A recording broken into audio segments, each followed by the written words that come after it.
Hello everyone, and welcome to Mega Man 1? That's right. We're going back to the beginning in kind of an interesting way.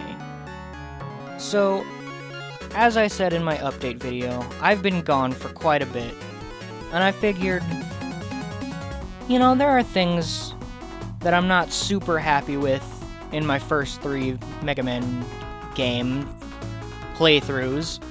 I was gonna say first 3 videos, but they took about 2 videos each, so first 6 videos, really.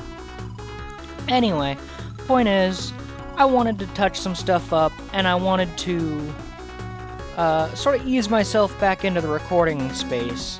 So I figured, what better way to do that than to revisit the original trilogy in kind of an interesting, offbeat way. As you can clearly tell by this visuals and sound here, this is not the original Mega Man. This is Mega Man: The Wily Wars, a 16-bit remake of the first 3 games for Sega Genesis. If you've ever heard of Super Mario All-Stars, it's essentially like that, but for Mega Man. So, we will be going back through Mega Man 1 through 3, and I'll probably cover some old ground, but that's to be expected. Think of this as essentially an alternate starting point. If you missed the boat on Mega Man 1 through 5, and you wanna jump in, this is a good place to do that. So without further ado, let's jump in to Mega Man.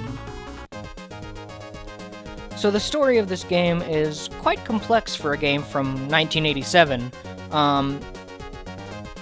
Essentially, several years before any robot masters were built or any mad scientists tried to take over the world, there were two students in the Robot Institute of Technology, which is a weird name for a college, but that's what it's called in the Mega Man universe, RIT. And these two students are named Thomas Light and Albert Wily. Now, depending on what region you're in, the story is a little different. In Japan and Eastern regions, Dr. Light and Dr. Wily were fierce rivals, whereas in America and other Western regions, Dr. Light and Dr. Wily were friends, close friends even. They would go on to become business partners when the two of them graduated, and Dr. Light founded Light Labs. Whether together or apart, the Robot Masters were created under Dr. Light's supervision. Perhaps with Dr. Wily's involvement. Again, it depends on the region. And the Robot Masters are these 6 robots we have before us: Cutman, Gutsman, Electman, Iceman, Fireman, and Bombman. They were built for industrial purposes. I will get into specifics on that as we go through each level, but essentially, they were built for helping humanity in ways that humanity cannot help themselves. But Dr. Wily got jealous and essentially just kidnapped the Robot Masters and reprogrammed them to do his bidding. So, with the 6 Robot Masters under his control, he could take over the world because they are far advanced beyond anything the world had seen to that point, to the point where the military and police couldn't do anything. And I'm sorry for this static screen here. I will throw up some visuals from comics and manga as I talk about this, just to have some visuals other than the stage select screen. But essentially, Dr. Wily has stolen Dr. Light's robots and taken them over and completely steamrolled the government to demand that he be recognized as the greatest scientific genius in the world. And that's our plot. With the police and military helpless to stop Wily, Dr. Light upgraded his robotic son Rock into the super fighting robot Mega Man, and so now he can take on his brothers and stop their rampage. Now, most people would tell you to start with Cutman, because Cutman, for Mega Man standards, is a pretty easy stage, pretty easy boss fight. Obviously, it's pretty hard if you're new to the series, because Mega Man is known for being quite difficult, but compared to the other stages in the game, it's quite easy, and I don't disagree with that assessment. However, I personally like to start with Bomb Man for reasons I will be getting into later on.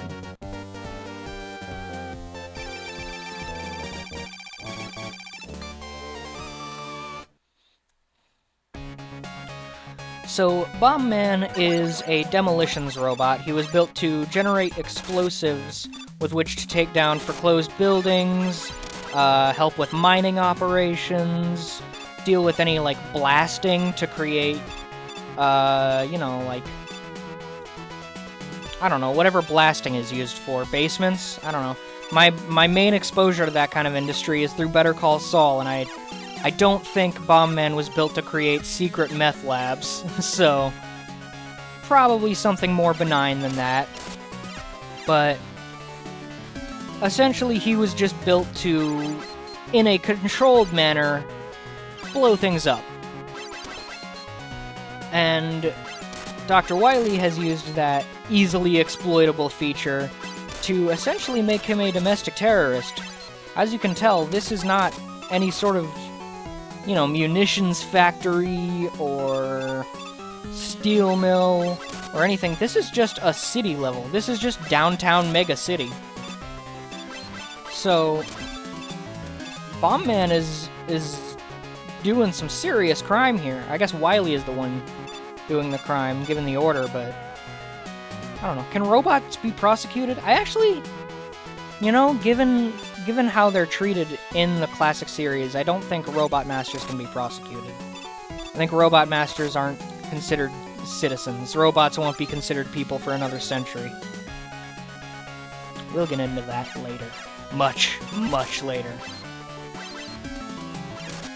Throughout the levels, you'll see many different robot types, as is to be expected of a 2D platformer.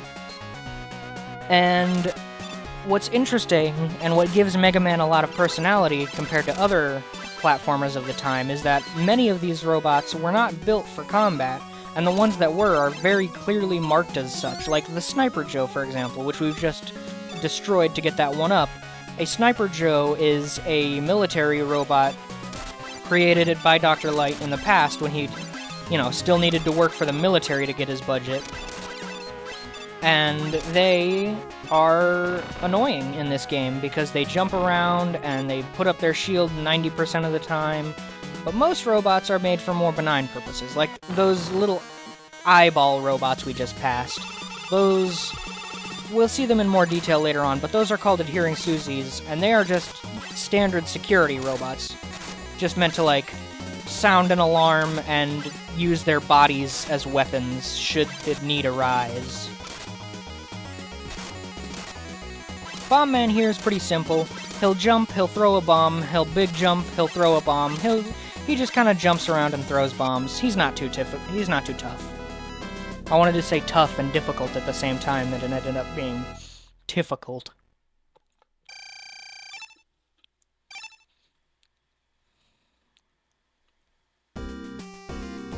So this game allows you to save, unlike the original Mega Man 1 through 3. In fact, in the original first Mega Man game, there was actually no way to continue your progress.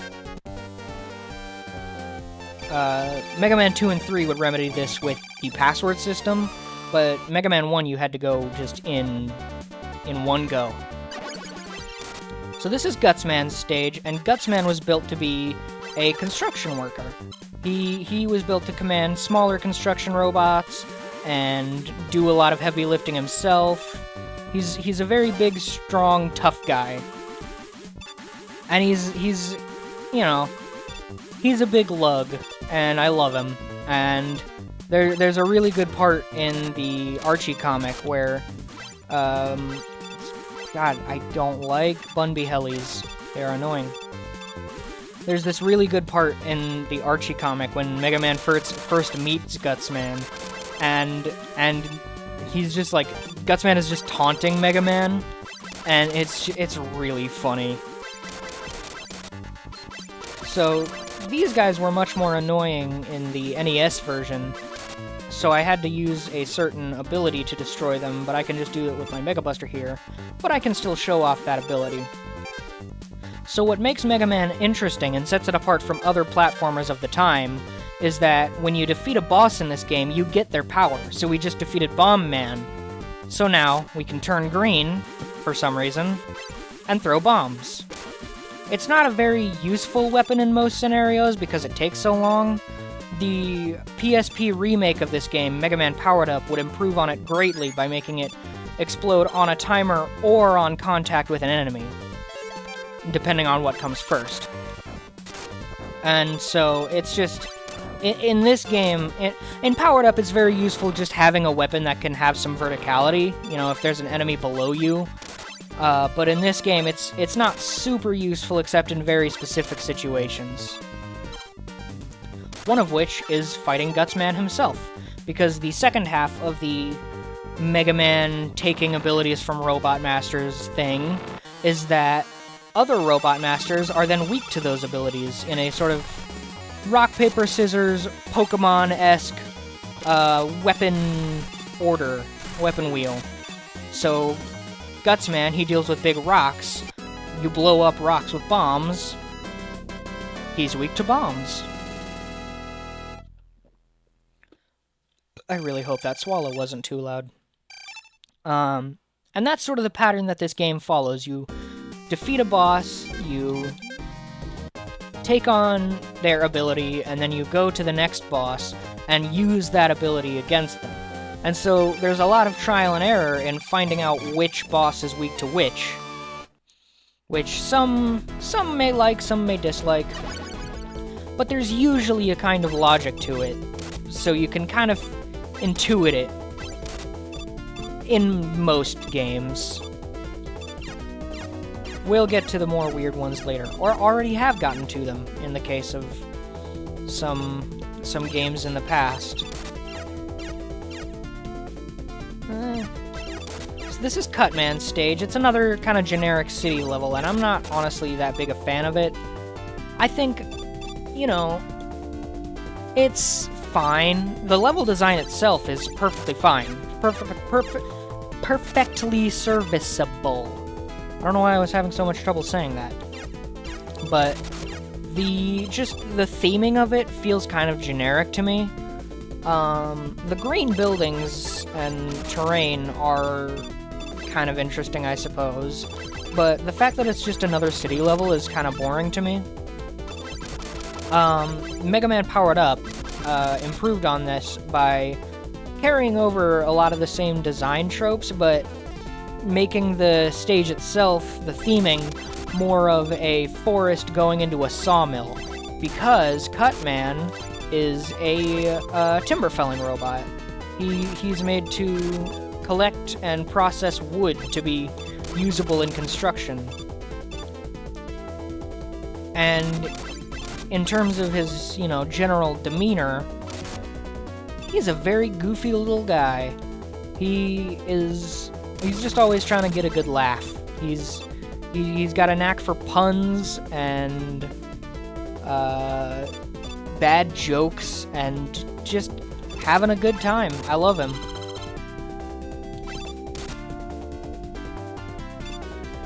In the NES version of this game, there was actually a little glitch here, so if you would jump up, your hitbox would teleport to the bottom of the screen. No such thing exists in this game, unfortunately. You have to take the extra 2 seconds to fall down a bit. But not the biggest deal in the world. It was a fun glitch, though. I don't know if it was so much a glitch as it was like an exploit of the game's engine. Sorry for my voice crack there, I don't know what's going on there. So Cutman here isn't gonna have a whole lot of time to shine, unfortunately. Unless I miss. I might miss, but what Gutsman's ability allows us to do is pick up rocks and throw rocks and kill Cutman in 2 hits. So, unfortunately, we didn't get to see much of him. But we will later on. I promise. A little bit of a spoiler, but I think anyone who knows Mega Man knows what's coming.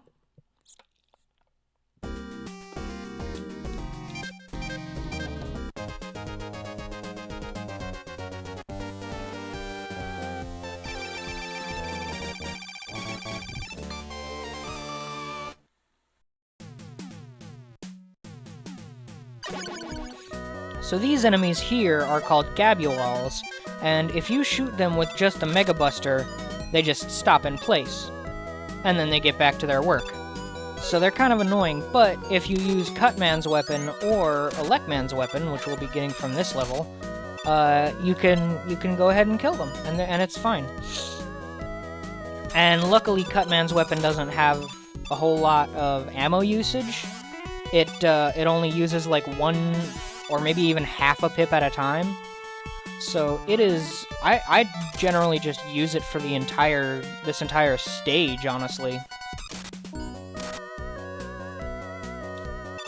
These... come on. These are Yoku blocks. They are essentially just a pattern of disappearing blocks, and I think it's generally accepted that they're the worst part of Mega Man. I would strongly disagree, just because I think the fact that they come in a consistent pattern and timing makes them completely, like I don't feel like there's anything wrong with a challenge like that. But I get why they're annoying to a lot of people, and in a lot of the later games, I tend to just skip them entirely.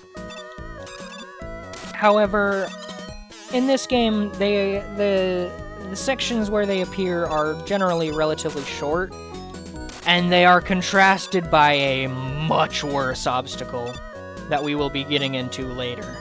So, I think, compared to what's upcoming, Yoku blocks are fine. There's nothing wrong with Yoku blocks.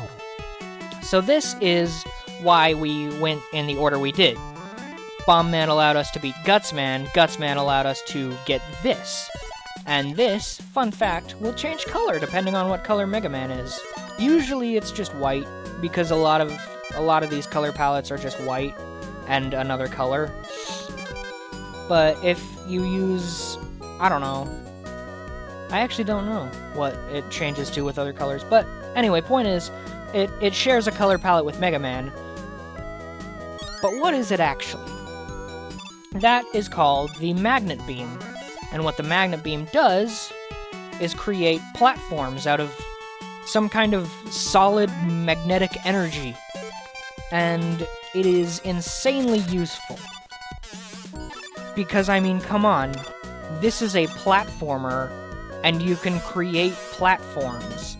Imagine if you were playing Super Mario Bros. And you could just put brick blocks wherever you wanted. Like, it's... I wouldn't go so far as to call it overpowered, because it has a very limited ammo pool, but it is insane how useful it is sometimes.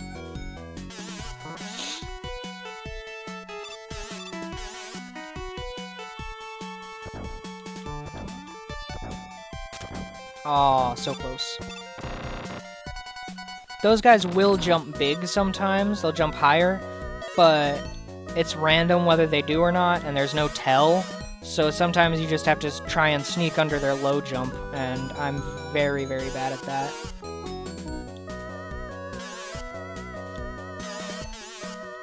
I might end up dying here once, because this is a very bad amount of health to be fighting Elecman with. I never got into what Elecman is built for. Elecman is essentially a, He manages power at a nuclear power plant. Hey, I beat him in one try. He manages the power at a nuclear power plant, and was sent to this power plant, which is maybe the same one. It's kind of vague, but he was made to take over the Mega City power plant, and no, he was made to run it normally, and Wily sent him to take it over. Blah. I know how to say words. And he's got a fun personality. He's one of the more dynamic characters. By that I mean he changes kind of a lot depending on what source you're using, but most sources tend to make him sort of a little bit flamboyant, a little bit showy, and a little bit narcissistic. Just like a very fun kind of personality. He loves himself and he loves playing electric guitar.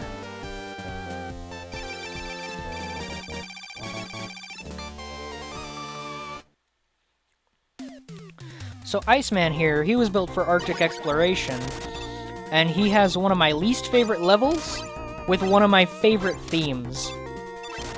As you saw with those palm trees in the back, this isn't just some, like, Arctic tundra. This is a tropical resort facility that has been taken over and frozen over by Iceman, which is just such a, like, it's such a fun concept that, like, the only thing I can think of that matches it in terms of, like, tone and creativity is the whole game of Donkey Kong Country Tropical Freeze. I love that kind of juxtaposition.